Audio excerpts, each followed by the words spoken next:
Welcome to Digitally Creative. I'm your host, Vincent Ferrari, and joining me this week is a man who needs no introduction, but will get one anyway because otherwise I'd be an absolute trash host to not give him one. Of course, my guest this week, as you saw from the album art, the title, and my relentless plugging of the show, is the one and only best man Al Schultz from New York Woodworks. What's going on, brother? How you doing? Another beautiful day on this planet, buddy. Any day where my feet touch the ground willingly when I get out of bed instead of falling Yeah, out of bed is a good day. yeah. They Actually, touch the falling out ground of on the bed's not a top bad side. day. Yeah, exactly. Um, so, yeah, I kind of wanted to have you on now that things have calmed down a little bit. I know it sounds stupid to say things have calmed down in December, but based on what had been going on the last couple of months, things are calm now. Yeah, Um, we've been busy. yeah, and that's what I wanted to talk about because we have. So, for those of you that have been following along, you've heard me say multiple times that I was working with Al as he got ready for a big show, a big craft show at the Basilica in Hudson, New York. And it was a hell of a lot of fun. But one of the things I wanted to talk to him about, because I think this is kind of one of those things that, like, I've never done it before. And I know Al's been through it, but I had never done it before. So I've never been involved in like a really high pressure production environment doing something like woodwork. I mean, I've done it for software and, product packaging and the stuff that I'm good at, but not woodworking. Now, that sounds like I'm not good at woodworking. I know I'm good at woodworking, but it was really interesting working with you and experiencing that with you. And we could talk about that. Obviously, we'll talk about a whole bunch of stuff, but I really wanted to talk about that because I've never been through that. And it was kind of a wild experience. I mean, you are a freaking machine, bro. Like legitimately a machine. You have a purpose when you're doing this stuff, and I was really impressed watching you go. I mean, I know you. I've seen you. I've worked in your shop with you, but I've never seen you in that mode. And you were just like you're a machine. It's impressive. So Well. First of all, I appreciate that. And actually, first of all, none of that show would have happened without your help. So I appreciate you being in awe of the process, but you were actually in the middle of the process pretty much the entire time. Uh, yeah, it's one of the regrets of my career has been not going into the pillow business instead of the woodworking business because this stuff is just it's just so heavy and bulky and oh my there's god. no easy way to move it. Oh, the day there was one day where Al and I were working together. And Nancy from Fox Hollow actually swung by. Was it Nancy that swung by? No, it was Mike that swung by. And we had the tables out in the driveway and we were wetting Yes. down everything and cleaning everything up and, popping grain on stuff. And my back when I went home that night was like not happy. Like, it's like, Yeah. what are you Yeah. doing? You don't do this, bro. But, Yeah. these 1 inch thick boards that weigh, 15, 20 pounds, they feel like they weigh 15 or 20 pounds a piece anyway. And, you're Yeah. moving 50 of them. And it's like, oh my I, God, I was I'm going to say tired. that the creators that are in here that are woodworkers understand the concept of making one Hmm. or even 4 or 5 cutting boards in a holiday. The hobbyists, I should say, Right, in a right. holiday season. When you do shows, uh, between the stuff we photographed, between the stuff we sold, and between the stuff that actually like I blew out when I was routering and just said, "Forget it, we don't have time." We Hmm. were a little over 200 boards complete. Which, and I'm telling you, I mean, Al's 100% right. If you've made a couple, look, cutting boards were a big part of my business when I had the core of my woodworking business. The most I ever made was 4 or 5 at a time. I have Yeah, never juggled that many boards. And yeah, it's not the same thing. It is just not the same thing. Like, even as I was sitting there last week and taking the mm, pictures that are going to be up on the website any day now. Well, they're there. Which just there's a lot of because he makes 75 pictures of 25 boards. Well, guess what? yeah, Now you have to write descriptions and price them and hmm inventory all of them. But it's your job, buddy. I ain't doing that shit for nobody. um, but yeah, it's like, wow, there's a lot. There's yeah. just a lot. It's You realize how much, like, we did a lot of stuff for that show, man. A It, lot, a lot. our the scrap pile of boards that need work because we just didn't have time to put the care into them. Now I'll take the time. Hmm. The pile of scrap boards is 11. God. Yeah, and that's, So by the that's way, that for me, that would be a good Christmas season like last year. Like if I sold 11 boards, I'd be like, that's an awesome year. Like I'm happy with that. And yeah, that was just the stuff that we didn't have time to look at because we were so busy looking at everything yeah, else. It's like, yeah, yeah. um, how did you, so I know you obviously you've had a woodworking business for a while. But Mhm. how did you kind of get into this production mode mindset, because this isn't something you just, you know, do.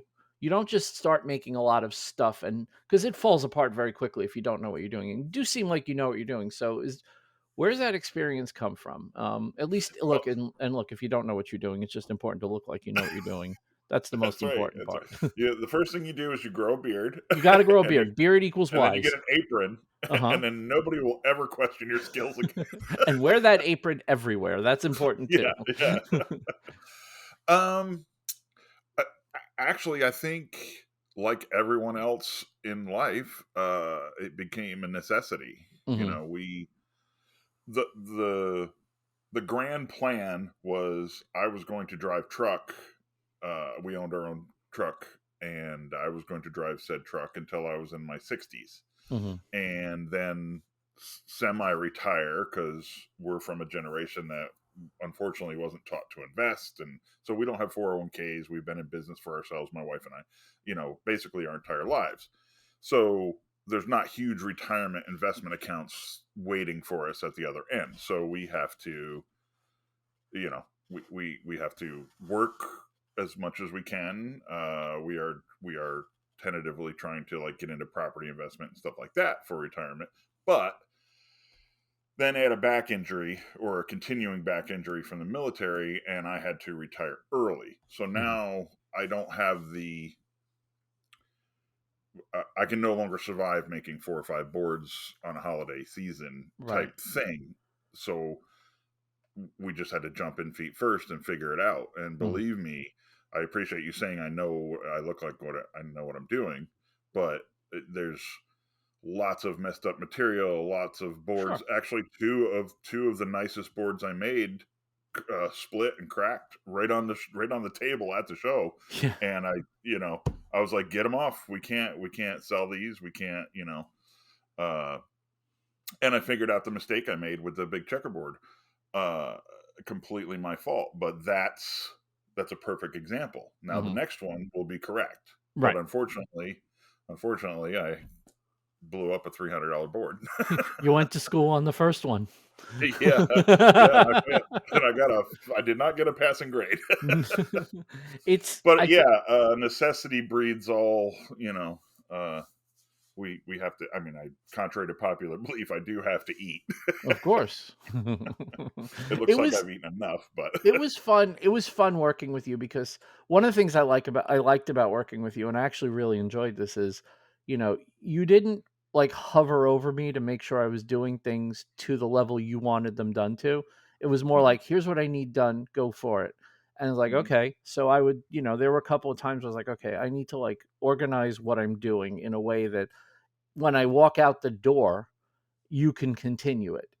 mhm, And that was something that I had never really given a lot of thought to, because we work solo. You work solo, I work solo most of the yeah, time. I yeah, never had anyone in my shop. When I have someone in my shop, it's an event. And having to think about, okay, I understand what's going on here. I can look at a board and just remember what needs to be done, but I need to, we need to keep this kind of obvious visual reference for this needs to be done for next week. mhm, What do we mhm, need? These are the ones that are completely done and just need finished. These are the ones that need to be routed. These are the ones that need one extra sand before they can. And keeping all of that separated and keeping statuses to the point where you can just look at everything and know what needs to be done. Again, not something I've given a lot of thought to over the years, because everything was done at all the same time anyway.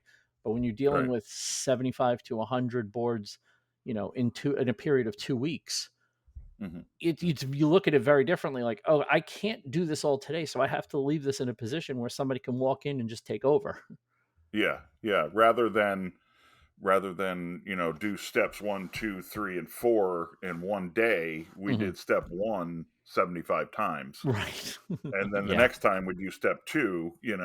So yeah, it becomes, I don't want to say monotonous, but it does become. And actually, back to those two boards that failed, I probably wasn't paying attention. I probably glued 40 boards that day, Hmm. and I wasn't.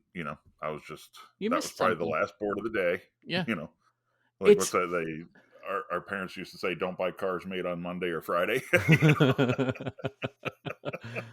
I loved, watching your mind work. Like, you would grab something off a pile. Like, one of the things that we made for the show were these little flat bar boards that are just really, really cool. They're small, maybe 9 inches by 9 inches by 4.5, 5 inches.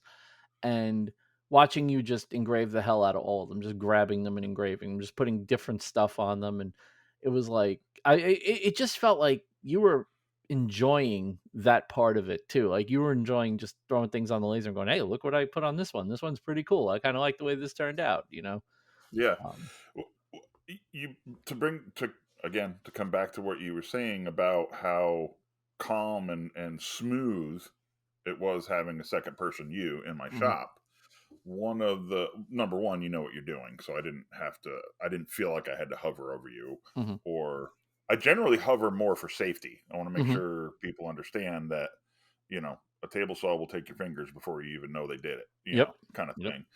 So understanding that you know how to operate equipment took a huge pressure off me. And then I just needed to just look over once in a while and, like you said, make sure you were doing what I needed you to do, and you Mhm. were always.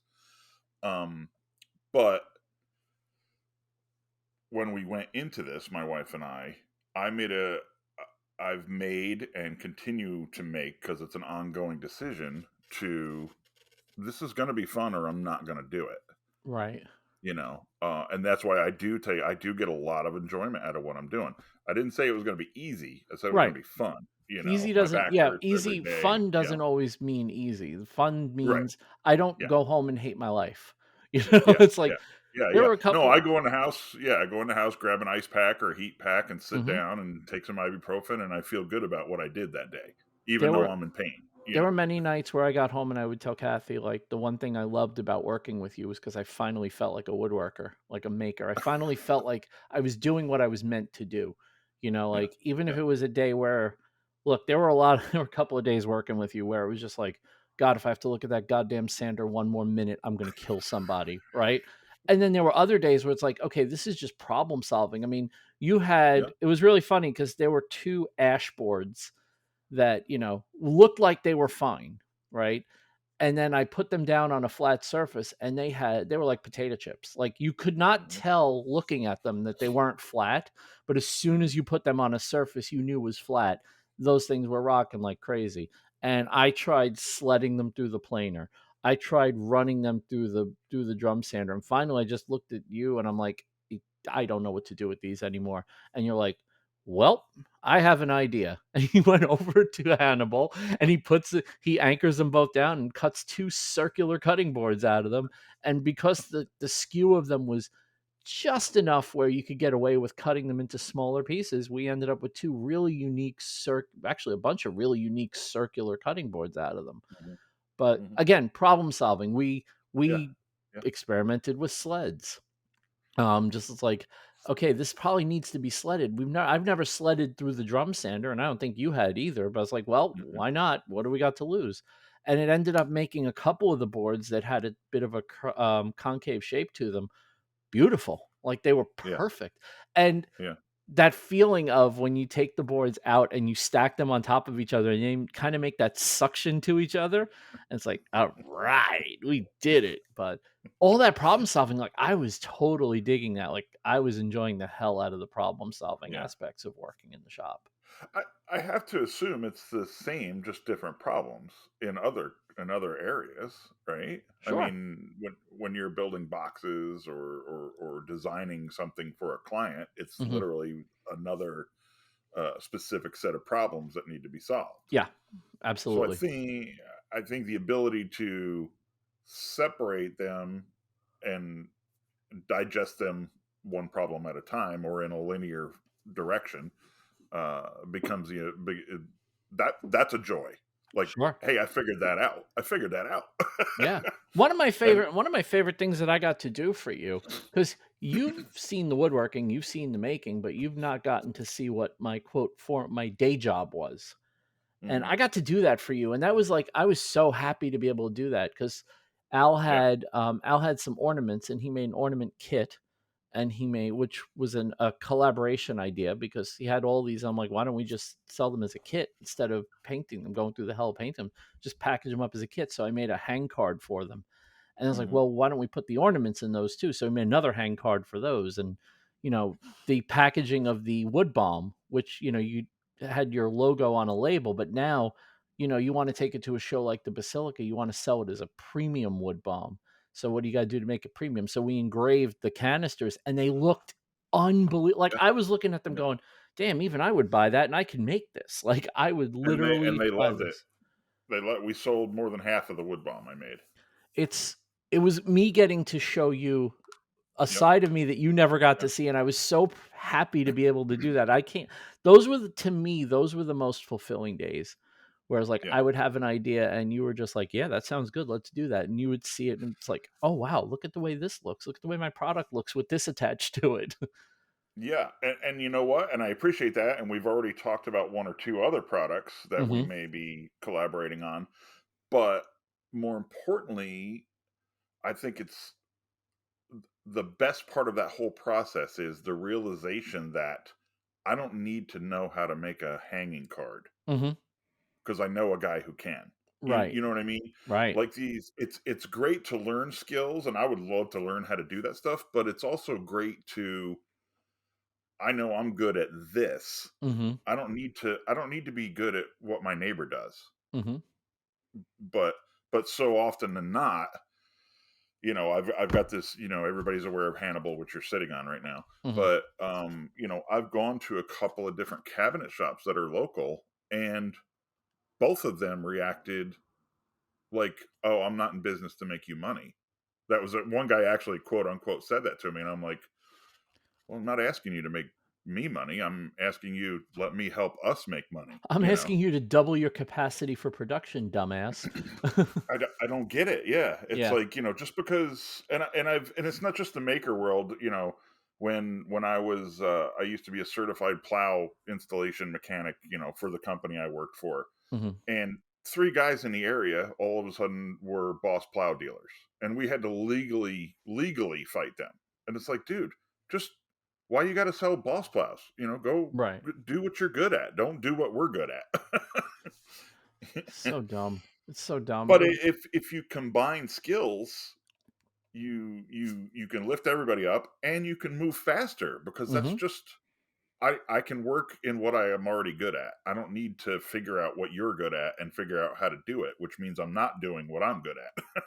Yeah, I'm always amazed when because it's so rare to encounter it, and that when you do, it's jarring, but when you encounter someone with a scarcity mindset like that, like Mm, "Oh, if you and I both do well, then I can't do as well as I could do alone because then you're taking away from me." It's like, "No, the idea is there's enough for everybody, and we wanna take yeah, more of it, and the 2 of us can take a yeah, lot more than one of us," It's yeah, we yeah, could take yeah, on the yeah, world as long as we're doing it together. yeah. It's actually a better. You benefit more. Of course. Of course. Yeah, I don't understand it, and it's funny because we, in the maker community, we are just not accustomed to it anymore. You don't see those people, and because as Yeah, I always say, those people don't last. They may show up, and it's like, "Oh, I'm not telling you how I did that." I have yeah, never once had someone ask me how I did something where I said, "I can't tell you," or it's a secret." I've never once. yeah, I have told people proprietary stuff that I had figured out that made my life so much easier. yeah, Just because yeah, it's like, no, because that's how I got here. Like, people telling me yeah, all the stuff that they learned, like, how could I keep information a secret? If I learn something and yeah, I don't think anyone knows it, or if I tell someone and they're interested, that's already a reason to tell more people because that means other yeah. people don't actually know. You and I I'm much more of a simple mind. I'm just not that good to you think that I know something that nobody else on the planet but has here's the figured out. funny thing, right? And you say that, but I've seen you work with Hannibal. And I, as someone who owns, even though it's on ice, a CNC, seeing you work with Hannibal, I'm watching you go and I'm like, I don't know what he's doing. Like, I mean, I know what you're doing, but I don't know what you're doing. I'm like, Mhm. if I had to do what you do, I couldn't do it. But I can watch you. Like we worked on, and I don't want to give too much away because the guy is your client, and I don't want to talk too much about your clients. Mhm. Al has one project that he works for a third party. It's on a 4x8 sheet of plastic that is an inch thick, 1 inch. Three Is that quarters. three Three quarters? quarters. Okay, so this stuff weighs a ton. But the guy's main thing is he doesn't want any waste. So Al gets these files, and if I got these files and knew the margins that he's operating in, I would be like, I can't do this. I just wouldn't trust myself to Mhm. operate in those margins that you're operating in on that. But when we were done, because the last time I was up there, we were doing a bunch of these. We kept them going the whole day while we were working in the shop. You could fit the stuff in a garbage bag, what was left over. Like, and not Yeah. not you could fit all of it from all the boards in one Mhm. garbage bag. There was Yeah. no waste whatsoever. Yeah. And Yeah. all I keep thinking is like, I would never even attempt to do this. Like, this is not something I would want to do. And I was watching you, and I know you were sweating a little bit about some of it. I know you were. But I also know that you didn't get a second, you don't get a second chance to do it. No. No. And you just threw it on the machine, and it's like, here's the tool path, start it up, keep an eye on it, listen for when it makes horrible sounds, and hope everything goes well. Yeah. Yeah. And so I've when you I've I'm sorry. you're not as simple, point being, you're not as simple as you think you are, because in order to do what you do the way you do it, you need to have a level of confidence that I don't have in literally anything I do. Everything I do would get test cuts because I just don't trust myself enough. Mhm. You just literally slap the thing up there and it's like, okay, this is zero, go for it. Well, yeah, I mean, I appreciate that. I do appreciate that. But like when I ask you, "Hey, how do I do this with anything, heavier duty than a calculator?" You're like, "Hold the phone. Here's my, here you go." Yeah, but that's So, my wheelhouse, right? it's yeah, that's your wheelhouse. This is my wheelhouse, and I appreciate that. And I honestly, I double check and double check and triple check and triple check, and I run. And thank God the software I use, which is Spire, Mhm. you can run virtual cuts before you actually make the cut, so you can see what it should look like or what it's going to look like. Mhm. As a matter of fact, this yellow board, this sheet has been such a nightmare. The dados in it, there's dados. This is for that client also. Mhm. There's dados and then there's cutouts of the shapes. Mhm. But for some reason, when I run and everything tool paths correctly, but when I run the rendering, the dados cut through, and I can't, for the life of me, I can't figure it out. Mhm. So we're back to square one. I sent it back to the designer, so they're going to have to unmess these files. Yeah, 100%. But I've not being a supply shop, like I'm my business model is obviously creating things that I can sell, but for production work, like this client, Mhm. it's perfect. He brings his material here. I cut what he wants me to cut. I hand it back to him in pieces he can assemble into things. Mhm. That's the way I want my production work to be. I don't want to buy 20 sheets of HDPE and then wait for a phone call. Right. Y- you know, Right. um, and what I've seen that do for makers or operators is when you've got a stack of stock and you're selling an item you make, if you mess up a sheet, you throw the sheet in the dumpster and go grab another one. You're right. I do I that. don't I can have that. say that. I do the I've same never with had that acrylic. luxury. I've Yeah. never had the option of making a mistake. I'm not saying I'm perfect, Right. but I've never had the option of making a mistake. Hmm. Another client, our friend Tom, Mhm. when he brings aluminum sheets here, there's no room for error. Right. I've got to cut it right the first time. I have messed up some sheets, and it was not Tom's fault or my fault. It was the material wasn't what we were thinking we were working with. Right. So it just wasn't acting and cutting correctly. But you know, I don't have a stack of aluminum to go, oh, whereas the guy that my client used before had a stack of this stuff. Right. So if he screwed one up, he just put another one on and called it a He day. said you wouldn't believe the scrap piles. I'll, Like he I would mess he and I'm like, well, that's not zero waste, is it? And his answer is, well, it's not my waste, so I don't see it. Out of sight, out of mind. Well, but I mean, but to the point, Yeah. it's that's been a training regiment for me, Hmm. and it has inevitably it has saved me a lot of money because I don't just, oh, I don't have to worry about this. I can make mistakes. I try not to make mistakes with anything. Well, you and I I mean, worked my on some ceiling, the ceiling. my ceiling says otherwise. You and I worked on something, and I can't tell everybody what it is, obviously, but we worked on something that is literally looks like the simplest shape in the world. Like it literally looks like this should take 5 minutes to make. And I showed Al the number of dimensions because I modeled it in Fusion 360. We had an actual thing, and then I took that actual thing and remade it in Fusion 360 so he could make tool paths and cut it with Hannibal. Mhm. And I showed him the number of measurements that I took of this piece before I even got to designing. And when Mhm. you look at the diagram, and that was the first time I had ever done something like that, where I was like, there's a level of precision this has to have for it to be right. Yeah. And Yeah. I had never experienced that before. It was a completely new experience for me because normally, if I'm making something that's my own design, obviously, if you're making your own stuff, the tolerances are off the chart. You can do whatever you want. It's never Right. wrong because it's yours. But when you're Right. making Right. something for somebody else and they have a physical object and you make the other physical object and they don't match, it's like, do you know what you're doing? Like, Mhm. and Yeah. Yeah. Yeah. it was that was a wild experience for me. And I got to kind of experience the way, because obviously I was modeling a whole thing, but when you toolpath something, watching you make toolpaths, I've watched you sit there and make toolpaths, and I'm like, I wouldn't even like. I probably look. I'm not an idiot. I can figure it out. Right. I do usually Right. figure it out, but I'm watching you go, and you just naturally kind of just have that inclination. You know what to do. You know what to Right. click. You know where things go. Like this is. Oh no, we're gonna just your ability to keep measurements straight in your head. Even I know you go back and check a few times, but your ability to do that is what makes this whole thing work for you. Yeah. I don't Yeah. have that ability. Like I have to write Yeah. I have to have a notepad next to me with all the measurements. Otherwise I would never get anything done. But Yeah. Yeah.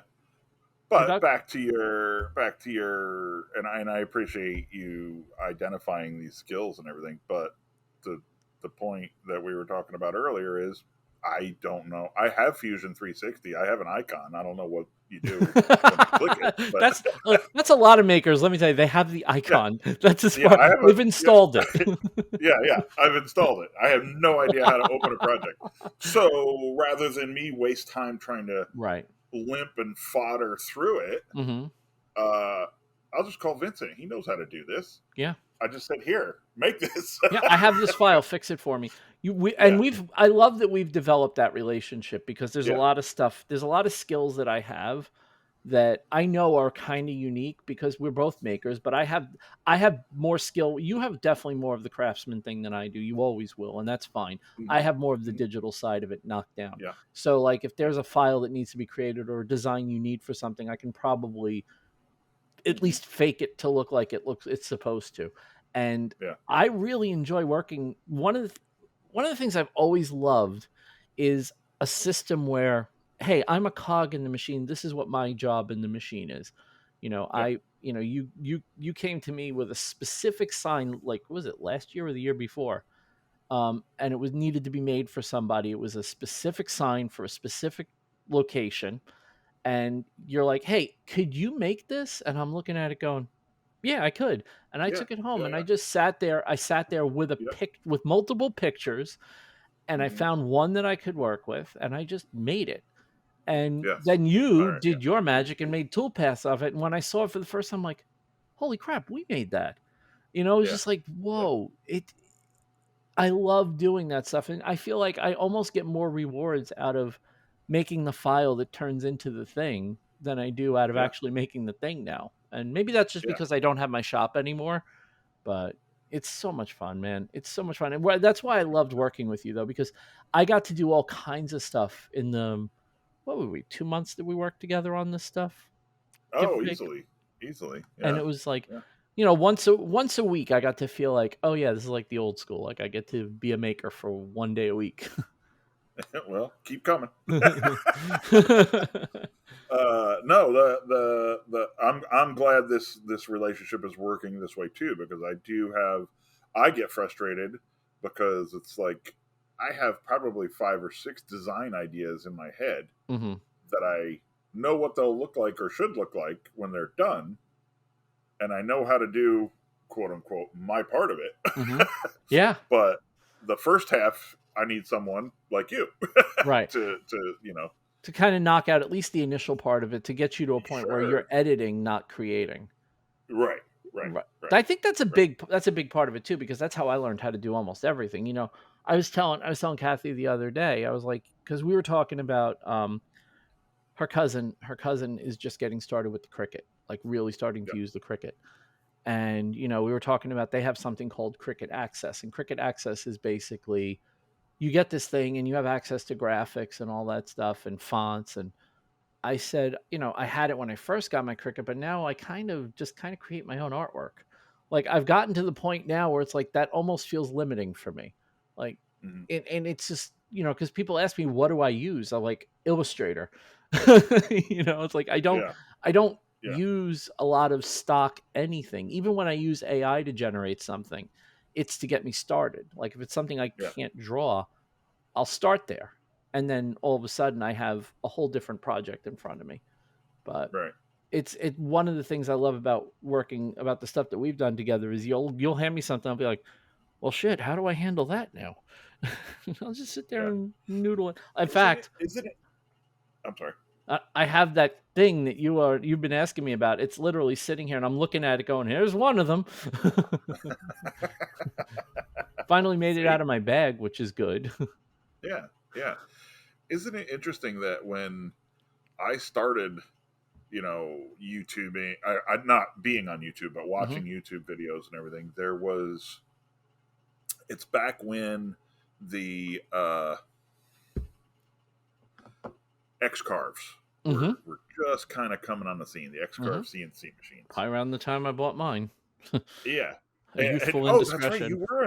You were an X carve possessor. You never really owned it. as Gary as not Jerry, as Jeff said in our Discord the other day, well, he had the parts that would make an X carve. Yeah, Because I yeah, was yeah, asked if yeah. I actually Exactly. owned an X carve. He says, well, he had the parts that would make an X carve. I was like, yeah, That's that's funny. accurate. That's funny. But at that time, when that kind of technology started hitting the market, is when the riff of, well, you know, working with computers isn't woodworking, or working with Hmm. hand tools is the Hmm. only way. That went on Sure. for a few years, Still goes on now. and but interestingly enough, not near, at least in my experience, like, I don't really know. I mean, I know of hand tool woodworkers, and they're amazing, and that's a that's a skill and a level of commitment that I'm not willing to give to a thing right now. So Sure. I respect it. It's almost like going to a museum and seeing, or going to look at 150-year-old architecture, or it's like classic, Right, right, right. Um, and but I don't know anybody that is making a living, or whether it be just digital through content or through actual production, that doesn't start their day on a computer of some sort. I would agree with So that. like, I mean, even if you don't have a shop full of digital equipment, Hmm.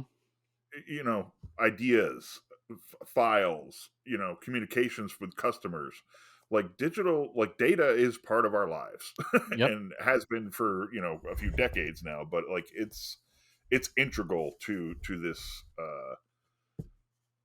skill now. I I've enjoyed watching the people who used to rag on people who used CNCs and lasers having to get dragged into it, because the truth is, if you're a woodworker and you don't have a laser of some Hmm. kind, you're Hmm. going to get left behind, because Yeah. Yeah. people want their stuff personalized. And it was the one thing that I knew, I hate to say it, I'm not like a pioneer. I wasn't the first person. However, it was something that I knew very quickly when I started woodworking. Like, I need a way to personalize stuff for customers, because Hmm. I can sell a cutting board and Al can sell a cutting board. And unless you really know our work, you wouldn't know who made which one. Right. But if Al doesn't have the ability to personalize and I do, and all my stuff has your name on it, you're going to know the Hmm. difference very quickly, and you're going to come to me to have stuff made. Right. Right. And Right. I'm watching all these guys, and I won't name names and embarrass anybody, but I know more than a few who, once diode lasers got down into the $500 to $700 range, they were like, okay, I might as well just get a laser now and figure it out. And look, Yeah. that doesn't mean they're all amazing, but even a base level laser now will do Yeah. 90% of what the average woodworker would want a laser to do, branding and Yeah. personalization, Yeah. which is really all I most of don't. them are there for anyway. Yeah, I don't know the name of the company, but it's one of the Chinese lasers, like 5 watt Hmm. diodes, small, Hmm. but it looks like a radar gun, Yeah. and it's got multiple like the orange shields, because diodes, I Uh-huh. guess, are really bad for your eyes. But one of the shields looks like it has a Vincent Ferrari corner Uh-huh. bracket built Uh-huh. into it. And this thing is designed to set on the corner of your cutting board or Yep. your table and burn your logo right into the brand. So yeah, back to data versus, Yeah. old school. Nobody had a problem with branding irons. Well, my branding No, iron is a black cabinet now. and I've actually used that exact argument, because branding irons are technically, Yeah, not handmade woodworking. You're yeah, just you're yeah, using a tool that puts a stamp on something, right? If you yeah. want if you want to truly be a hand tool woodworker, you should be carving your logo into everything, not branding it. Right. Like, you know, Or my other favorite one is the YouTuber that argues about hand tool woodworking being the only way to do it and everything, as they reach up and turn off their $4,000 4K digital camera. right. The $4,000 that they're using themselves to film on their $14,000 full-sized cabinet sled sauce stop. It's like, Yeah. there were people at some point, and this is the crazy thing about woodworking is weird, because every new generation of tool types has someone saying that that's not real woodworking. And I can Yeah. only imagine what it was like when everybody started to get table saws, and people were Yeah. like, table Yeah. saws aren't real woodworking. You have to use a skill saw to do this. What, Yeah, what was Bob Vila, Mm-hmm. or not Bob Vila, Norm his Abrams. Norm Abrams. Uh-huh. Yeah, he was the pioneer of power tools. My Like, father, my father used to freak the hell out, because for TV purposes, they used to take the guard off the table saw blade. And, yeah, my yeah, father was old school. They didn't have table saws when he was younger, or they did, and they were, like, you don't touch those. Those will cut every yeah, no. finger you have off in 3 seconds. And he used to freak out because Norm would run, for TV purposes, they'd run the table saw without the guards on. He goes, he's going to kill himself with that stupid machine, you know? Yeah, And I yeah. was like, wow, How if my dad could only see what my CNC could do, you know, Right, it's right, like, right. No, exactly.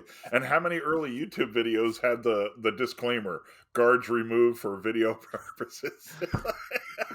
Like, we got to make sure we say that. yeah, we don't want people to think that we work like this all the time. Like, God forbid. Yeah, No, we're doing this so you could yeah. see what's going on, and only so you could see what's going on. Oh my god, I have the most dangerous table saw on the planet. I, so Al has been telling me for years, and you only had used it like once or twice in the past, but I used it quite a bit like a couple of weeks ago, and I'm like, dude, this saw is awesome. Like, I swear to God, I think it's powered by a Ferrari. I mean, damn thing cuts like butter. He's like, I need a new blade. I'm like, bruh, you don't need a new blade. You don't need it that bad anyway, because I was trimming stuff on that saw, and I was like, this thing just cuts where you want it to. There's no kickback from pieces that get cut off, because it's running so true that everything just comes straight back and then sits there on the table.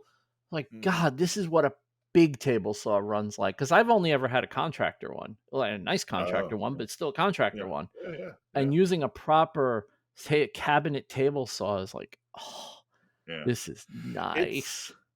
it's a 1970 Delta Rockwell Unisaw.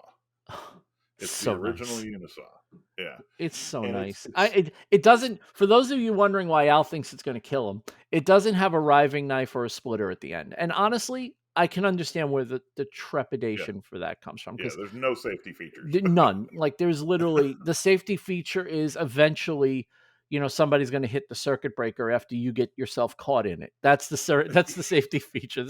It stops when a circuit breaker blows, but, Yeah, oh, yeah, man, it is just I understand why people buy big, powerful saws now. Like yeah, yeah. taking an ash cutting board and running it through that thing, and it doesn't even Doesn't even recognize that slow there's down. anything Yeah, there. that's what scares me about it. It's like it doesn't slow down. Like No, you're not. I've never slowed this saw down I don't know ever. that you could. It's a 220, right? No, It's 220. It's not 110, that's right? 220. Yeah, Yeah, yeah. I don't know that you could slow that saw down. Like it's I've taken wild. that thing full depth on slabs and not cut through the slab. Hmm. Like go through the slab, flip the slab over. So I'm cutting like a 6-inch slab Hmm. in two cuts, and it didn't even blink. It's wild. It was wild, Yeah, but it's, he will always talk, and it's funny because it made. I was sitting there one day, one of the days that I was up there, and I had a bunch of stuff, and I'm like, God, if I could just use the table saw, like this would just be so much faster. Like, and I'm looking at the bandsaw, going, could do it on the bandsaw, but I don't really like bandsaws all that much, except for cutting curves and stuff. And I'm like, screw it, I'm doing it on the table saw. That's it. I'm just doing it on the table saw. mhm. And I'm using it like, I'm gonna cut my fingers off. The whole time, I'm like, "I'm gonna cut my fingers off, I'm gonna cut my fingers off," and I made that first cut, and I'm like, "Ah, that's nice. Yeah, That's yeah. nice." And I saw you looking at me from across the room, and you're like, "Not me." Nope. No, no. I'm comfortable, but like, yeah, if there's another way to do it, I will do it another way The first. second choice is the first choice. Yeah, yeah, and it's one of those well, all tools, all power tools. Yeah, I mean that's another good point. If you're Mhm. not comfortable with it, then Mhm, don't do it. mhm. I mean, it's just because if you're not comfortable, that's when you're going to get hurt. That is And every and time I you get shouldn't hurt. say I don't even want to say I'm not comfortable. I have a very, very, very healthy respect. So, it's like if I have to pet a lion, I will. But if Right. I don't have to, I'll just stay over here I'd much looking rather at stand behind that bush over there and just it. look at the Yeah, lion. That's exactly. much better. Exactly. Yeah. Yeah. Yeah, it's interesting because I had a table saw. It's not an accident. I didn't hurt myself, but I had when I first got my table saw. I ran down. I had an idea. I just had this crazy idea, and this was when my shop was in my basement. And I ran down to the basement. I grabbed a piece of Purple Heart, and I put on saw. And I really wasn't really concentrating. I was just like, I have this idea, and I want to try to do it on the table saw real quick and see if it works. And actually, my gripper has where the saw just grabbed it. So I put the piece through. It must have shifted against the fence in some way when it was over the blade. And as soon Mhm. as it shifted, the blade grabbed the piece of Purple Heart, threw it back at me at a speed that it went back at me so fast that I didn't even see it go where it went. Like, turns out it hit the Mhm. wall and blew apart. That's how hard the saw threw it back. My Mhm. gripper just got obliterated on one end. Just it blew that apart. And I remember shutting it off, putting everything down on the table saw, and going upstairs. I'm like, I'm done I'm not touching this thing ever again. And I didn't touch that table saw for like 2 months. And I was talking Mhm. to Bruce Ulrich one day, and he's like, "Hey, you had one of those moments. Just get back on it. Like Yeah. you can't be afraid to use the most important tool in your shop. You have to just Yeah. get back to it." Yeah. And little by little, I just got more confident and more comfortable. But the way I did it was I took a lot more time setting up and Mhm. pushing stuff up to the blade and seeing how much I was cutting rather than just winging it. I wasn't winging it anymore. That was never going to Mhm. happen again. Mhm. And even like seeing how well something would move as I got closer to the blade, like, oh, I'm going to need more leverage on this end. Just give it a little lift, or all that stuff made me more comfortable. But man, it took me a long time before I even touched it after that kickback because it just takes Yeah. one. I Yeah. mean, you had a I've had kickback. two. Yeah, You had I've a had kickback two. from your And drum sander, the one that hit you that day that you and I were in your shop a couple of months ago, oh and yeah, yeah, it yeah. just And that's a small one. I had a 5-horse dual drum sander. oh, and that thing took a 2.5 inch 24 by 24 walnut cutting board and just blew it apart. And I Yeah. was in the basement still then. Oof. Um, yeah, and I've taken 2 shots to the gut, one to the hip and one to the probably kidney or whatever this is, liver, from this saw. And I think it's more of a healthy respect than a fear. I'm not afraid Yeah. of it. Yeah. No. But it's, if I'm going to make a cut, you're exactly right.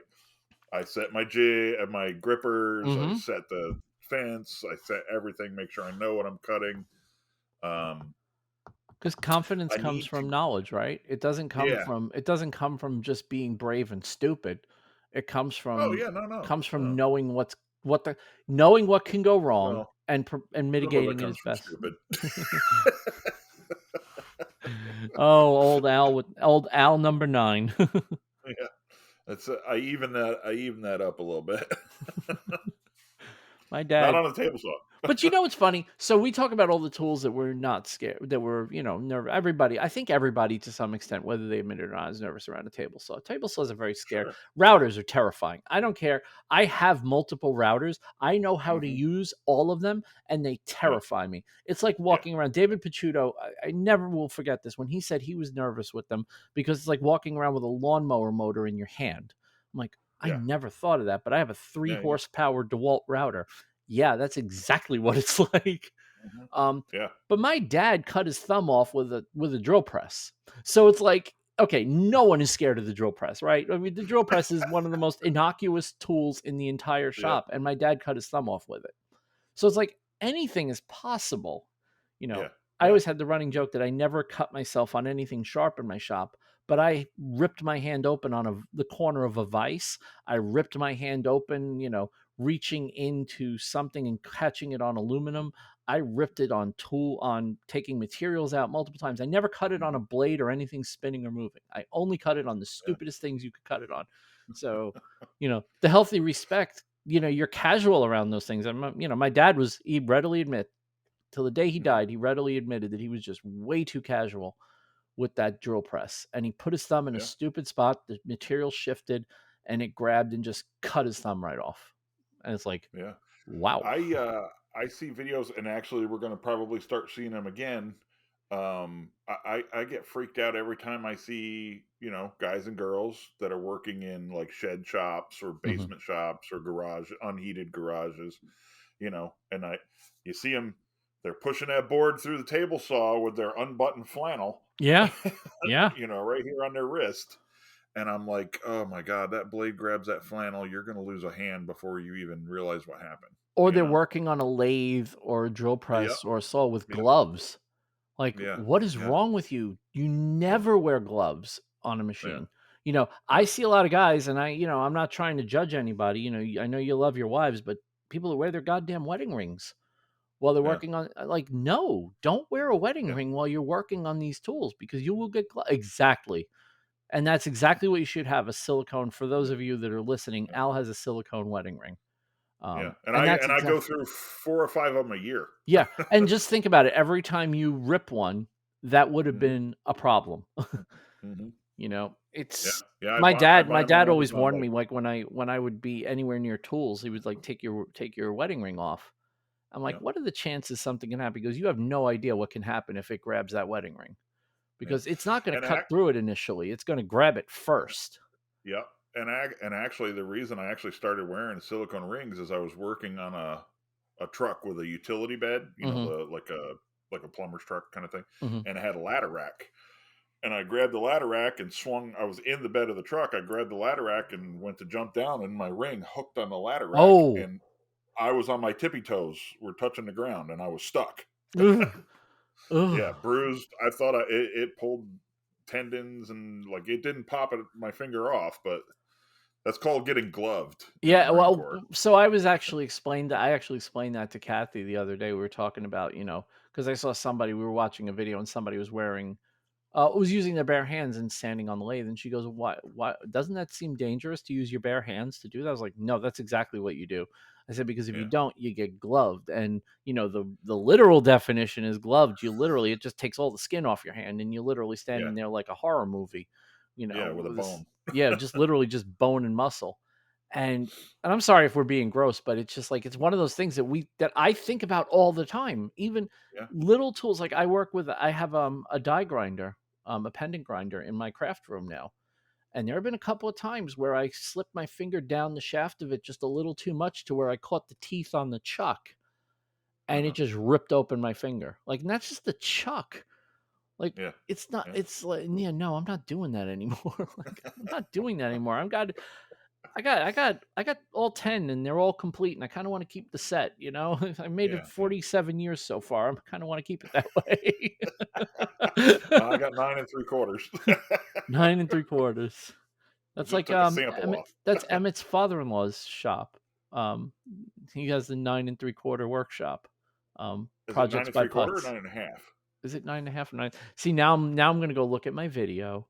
Because I can't leave well enough alone. Get someone with I'm sorry. OCD. Hold on. Let's make sure we get this right. Yeah.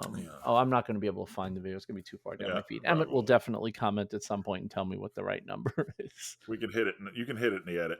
Yeah, exactly. Oh, I'm not even hitting it in the edit anymore. It's like if I put 9 point something, people will be like, good enough. That's good enough. Yeah. Yeah. Yeah.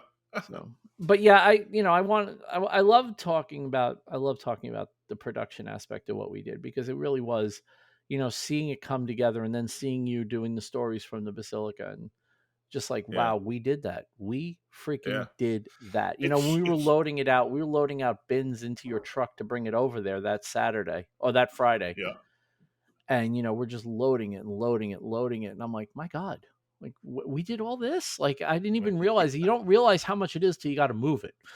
It's like, Yeah. oh, there's a Yeah. lot here. And it's really an interesting process. I mean, I probably should have said this earlier. Like, you spend like doing step one, the shop turns into squaring, planing, making Mm-hmm. strips, and then that all gets cleaned up. Mm-hmm. And then you lay cardboard everywhere and I have a trash can full of clamps, Mm-hmm. and then you start aligning, this is where the creativity, oh, this would look good with a Purple Heart strip here or Yeah. whatever. And then you glue everything up, and then you clean the entire shop up, and then the next step is to clean the boards, square the boards, sand the boards, and then you clean the shop up. It's like a new function for every step in the process. Mm-hmm. And the And shop is basically a chameleon while you're doing it, which is kind yeah, of cool. Like there was one yeah, day, there was one day where we were putting finish on all the boards, and uh, every horizontal surface in the shop had boards that had just been finished on them. yeah, Some yeah. All the some had more counters, than more than others. yeah, yeah. The CNC was covered, the table saw was covered, the counter was covered. We had sawhorses out front with Hmm. water pop We had going. folding tables that we brought in covered with. And the other thing you don't think about, right? So Al had on the last day that we were really doing like the last minute, like just knock this together, put feet on these, engrave logos on these, and then we have to get them in bins and get them over there. That last day, one of his other employees was helping out, and all the stuff that you had to tell him, and he's not just for the record, there's nothing wrong with him. He's not like dumb, but he doesn't Yeah, know. And it's like all the right. stuff that you have to think of to tell him, like, don't Yeah, let these rub together, don't let these knock together because they're going to put yeah, dents in the board yeah, and that's going to create a problem. And it's like, I just do that. Like in my head, yeah. I know that you have to be Yep. really careful about laying stuff on top. If you lay it down, you're gonna lay it straight down and leave it flat. But Right. somebody that doesn't do this doesn't know that. And that's when you start to realize, like, wow, we've learned a lot over the years, like stuff that we don't think Yeah, about. And yeah, it's sometimes you forget to tell new people. Like when he was putting finish on that last coat of finish on a lot of them before I was putting feet on, I actually went back to him. I was like, hey, if you see this spot right here, that needs a yeah, little extra attention from the oil yeah, because it yeah, kind of soaked in there. And he's like, oh, okay, cool. Yeah, I'll take care of that. And but yeah, yeah. I just do that naturally. I instinctively grab Right, the rag and right, brush it. I was like, oh yeah, we can cover that up nice. But right, right. He works in the landscape side of the house, not the mhm. woodworking. Right. Yeah. He doesn't need to learn the basics of woodworking. This is way outside of Right. what he's paid to do. But it's young man with a strong back and a lot of bins to move. He was there on the day that we loaded everything. Yes. Yes, he was. But no, man, it was so much fun, and I had a different feeling about my life when we were working together. Like, it was just Well, like good. I loved doing that. Yeah, It was a great yeah, experience, and I know that it's probably not going to be something we're going to be able to do very often.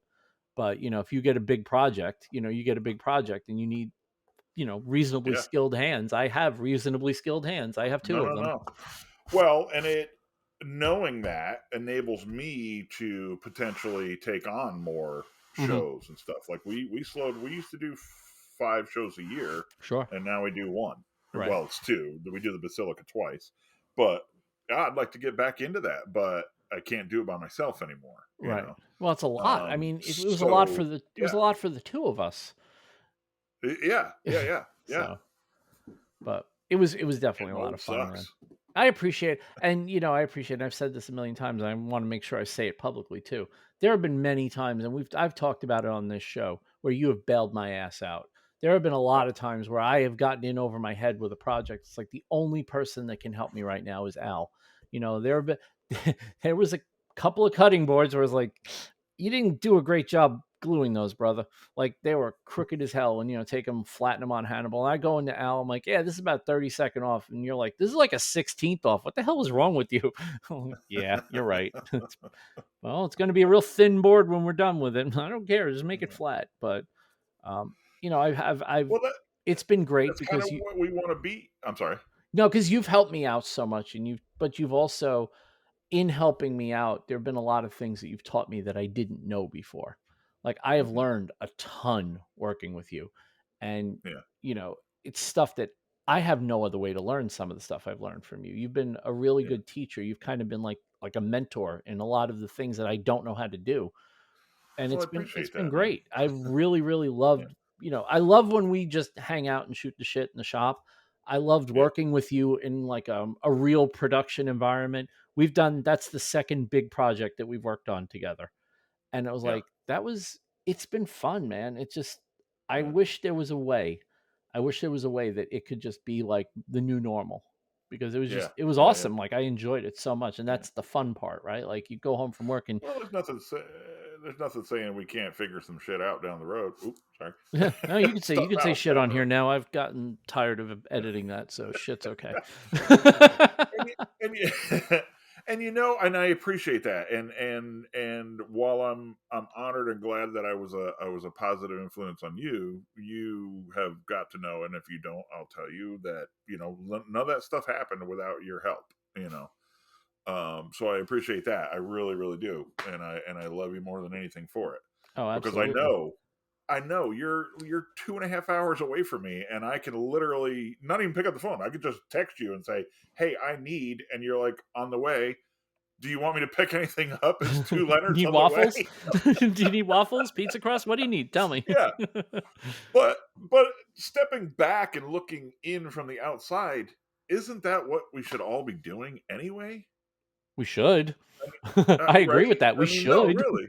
Yeah, yeah, yeah. No, and that kind of bums me out sometimes when I see people not even directly affected to or directly in any circumstances that I'm in with them, but just to Mhm. like see two people talk to each other and withhold. No, I'm not saying you should just give away all your life secrets. You got to make a living. You got to have you have intellectual properties Mhm. and things like that. But how to make a cut on a table saw or Yeah. how to fix a cut or a tool path on a CNC, what the hell are you going to lose by helping somebody? Right. Right. you And know, if you think you're and, going to lose out on that, see, it's funny because always goes back, and whenever I talk about AI, these are the kind of people I talk about, right?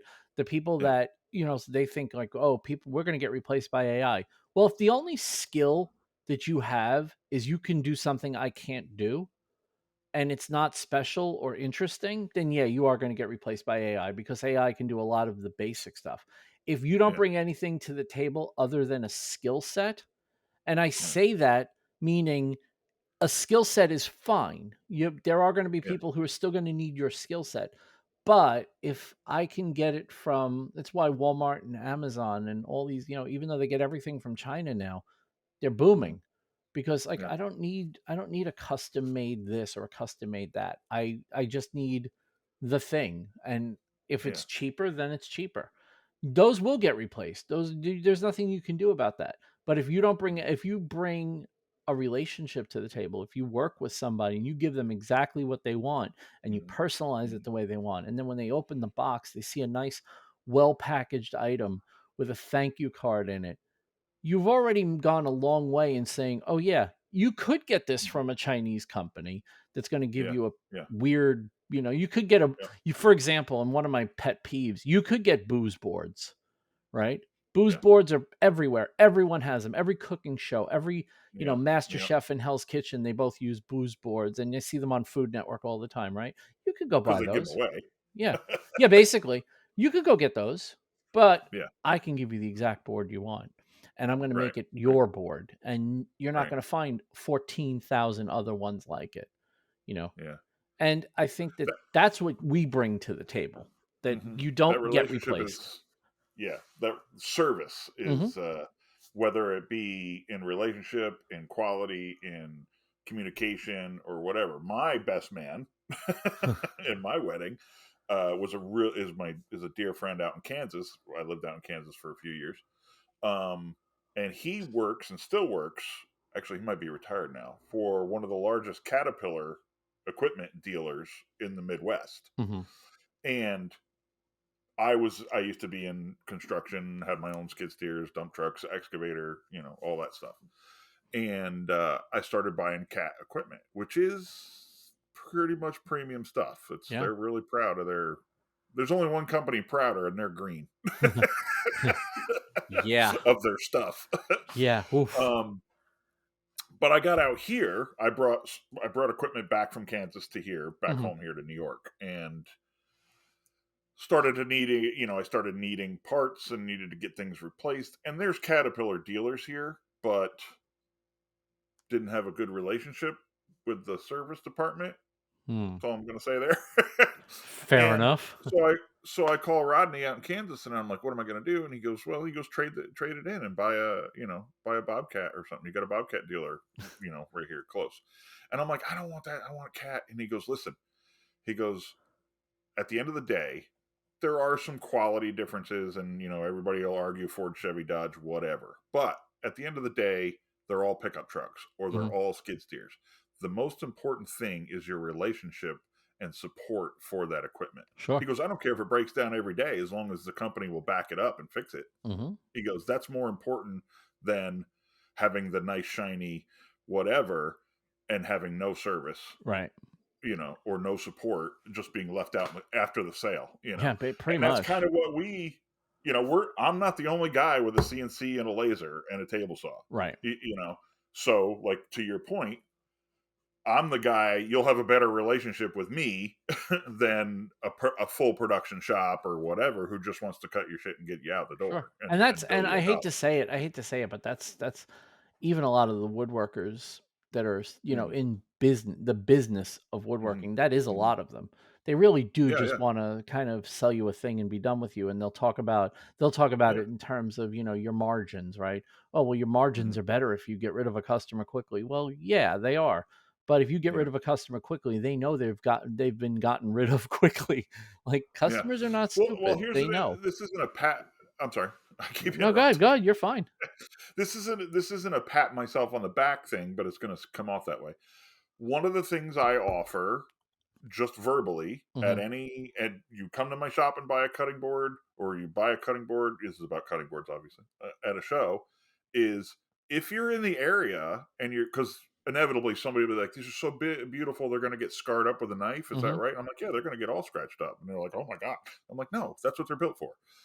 And I said, "Listen, if you're close or if you come back to visit family, take my card, give me a call, bring me the board, I'll run it through the sander and I'll re-oil it for you, no Hmm. charge."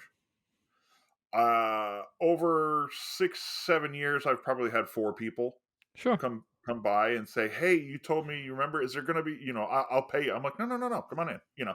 And but I've had 20 or 30 people say, "Oh yeah, he'll resand this thing 2 years later." Hmm. Like, you know what I mean? So it's the concept is out there, the relationship is out there, and in essence, I've only had to do it 4 or 5 times. Yeah. And what did it take me? I made $150 on the board, and 3 years later, I put another 15 minutes in Yeah. it. But I mean, what you did do is you got a customer who, if anyone ever says, "Where can I get a nice cutting board like yours?" They're like, "Oh, Al sells yeah, those. Go get them yeah, from yeah. Al. Al's the guy." And of the 4 or 5 that came back, 3 came back to get their boards resanded and bought another board while they were here. That's what You people don't understand, because it's not just about building the relationship with that customer. It's about Yeah, giving that customer the confidence that if they tell someone yeah, else about what you do, yeah, that absolutely. that they'll actually come back to you. And that's one of the things, obviously my biggest thing over the last couple of years were two things. It was acrylic and cutting boards. And, Mhm, when I did acrylic for somebody, I made damn sure they got it as quickly as I was able to get it to them.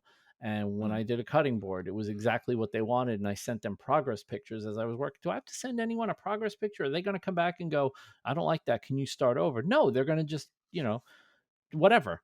But they like seeing their board is being worked on. Like, "Oh, look at the Yeah, progress. yeah, Oh, it's done. All right. When are you yeah, shipping? yeah, Oh, you're yeah, shipping it tomorrow. yeah, That's amazing." yep, yep, Yes, that's what we do. That's yeah. that's when people talk That's about what shopping. differentiates us from Yes, the others. because that's all Yeah, we have. I can't yeah, produce 2,000 boards in a month like Bees boards can, because I'm not, boost. I'm not using bees, Bees boards. Actually, there's nothing wrong with Bees boards. They follow me on Instagram. Sorry. Booze boards. Um, yeah, basically, yeah, your boards can be made Mhm, in China by slave labor for pennies on the dollar out of yeah, substandard materials and maybe glue that might hold up, might not, who knows. mhm, And mhm. yeah, your boards are going to be amazing, and everyone's going to look at them, and for 20 minutes they're going to be incredible. And then when you a year later need them refinished, you're going to still bring them to me because they won't do it. Right, right, right. And it's not Actually, my I board. have refinished another person's board. Yep, I totally have. I've resanded and re-oiled the board, Yep, multiple yeah, boards that I didn't make, and I yeah, don't care. I charged for it. yeah. Hey, I'm a small businessman. I'm not a Hey, that's charity. right. And Yeah, you can give away a lot. You have a lot of wiggle room to give stuff away, but I think the mhm, one important thing is give away the right things. Like right, telling someone they can right. bring a board back in 2 years and just get it sanded and re-oiled, that's not a Yeah, big deal. yeah, But if they say yeah, I need this resized, well, okay, that's going to cost you a little bit. Like yeah, I'm yeah, not a yeah. charity. I don't give that Sure, stuff away, but sure, and sure, nobody really 100%. cares. Yeah. They just want to know that they're not getting robbed. Most people don't There's a care. huge difference between being nice, being professional, and being a pushover. Exactly. Nobody minds paying. People don't like being robbed. If you're not Right, robbing them, they're going to be fine with what you're doing. exactly, exactly. Can you believe it? We've been talking an hour 7 already. I think it's I know, and you're about to transition into something that you can't live without or something. oh yeah, something that, well, I could live without it, but it would be a much much much much less extravagant life than the incredibly extravagant life I live. So, thank you to the people who pay for my yacht, and those people include, oh, look at this, the top name, Best Man Al Schultz from New York Woodworks, Scott Oram from Dad It Yourself DIY, Ed Swanson of Ed's Clocks and More, Nick Birchtold of Birchtold Design Build, Ross Cave, Tori Decker from Tori Did It, Jake Drews of Make with Jake, Megan Chris from Onyx Designs Woodwork, Christian Neary of Warren Works, Ken Madden of Mad K Studios, David Wood of DW Wood Builds, Dean Duplantis, Jeff Stein, aka A Weird Guy, Kim and Garrett from Kim and Garrett Make It, Rory Langefeld from RLO Woodworks and DIY, Robert J. Keller, Brian Arsenault, the Seven Hills Maker, Dave Bauer of Dave Bauer Art, Donald LeBlanc of Fun with Woodworking, Miguel Angel Vilela, who complimented me on my pronunciation of his name because I'm the first non-Spanish person who nailed his name on the first try. So thank you, Miguel. Darkest Web Designs, Jeremy Spees, Grant Alexander from the Clamp Podcast, Brad Harrison of Brad's Customs, Billy Polton of Polton Projects, Eric Peterson of Overall Makerworks, and Earl Van Alstein. Without you guys, I couldn't do this show, and I don't know that I'd actually want to. So I really appreciate the continued support of this little effort that I put in every month. So thank you so much for that. Also, Ken Madden, Mad K Studios, he's on Instagram as madkstudios.com, MADDK Studios. Just look him up. He's there. Look up Ken Madden, look up Mad K Studios. He has a book out that is unbelievable. He did Inktober this year. He's done it every year for a couple of years since they told him about it. And he is an Yeah. incredible artist, and he sent me one of the copies of his book. And in fact, I do have it, but it's under stuff. It's going to make a lot of noise if I take it out. But my desk is a bit of a disaster, and I clean it just so I can do this podcast. Hmm. But yeah, check out the book. His artwork is incredible, and you'd be supporting again, you'd be supporting a small business. His art is great. And he suggested, and he's not wrong, you could use a lot of the pictures as an adult coloring book. So you Nice. definitely want to check that stuff out. His ink work is just, it's incredible. And you definitely gonna want to check that book out. Because hey, I got one. My as you're closing out, my grandfather used to tell us kids all the time growing up. I grew up on a dairy farm, so lots of dirt and stuff. And my grandfather always used to tell us, always try to surround yourself with good people because you'll get good on you. And if you surround yourself with shitty people, well, that's on you. Yeah, I'm continually amazed. I've said it a lot of times. I'll say it again. I'm continually amazed at the caliber of people that have found their way into my life, and I am blessed in every possible way that I could be blessed with the people that have found their way into my life, especially in the last couple of years. For the most part, there's been a lot of turnover as far as the people that I consider in my life and the people that aren't. And the people that are in my life right now are by far the highest caliber humans that I've ever had in my life. And it makes me super happy every day to know that I have people that have my back. And to the extent that I'm able, I will always have everyone else's back. So, and if I can't, it's Amen, not because I brother. don't want to. Yeah. But Big Al Schultz, or should I say Best Man Al Schultz, where can we find you on the internet? You can find me on the internet at newyorkwoodworks.com is the website. On Instagram, it is also New York Woodworks. And on the Facebooks, it is surprisingly also New York Woodworks. Branding's tight, man. Branding's tight. WORX. Yes, with an X, and it's definitely the X is important. It's bigger than all the other letters, so it's very important. But and also the website. I hear the guy that made your website is really, really hot. So if you want to see a really hot website developed by a really hot guy, He's a freaking smoke show, buddy. Let me tell I'm you. telling you. I mean, I would totally have sex with him. Oh my God! For those of you that don't get the joke, I made the website. I'm not being creepy. But well, you are kind of maybe a little. But is it creepy if it's yourself? I mean, that's technically not creepy. If it's public, I think it gets creepy. If you can be arrested for it, then it's creepy. Got it. Good rule of thumb. Good rule of thumb. See, we give very important life advice on this podcast. But thank you very much, Al, for joining me. I know it's middle of the day on a Tuesday, which is kind of cool. But you know what? It's always fun to chat with you.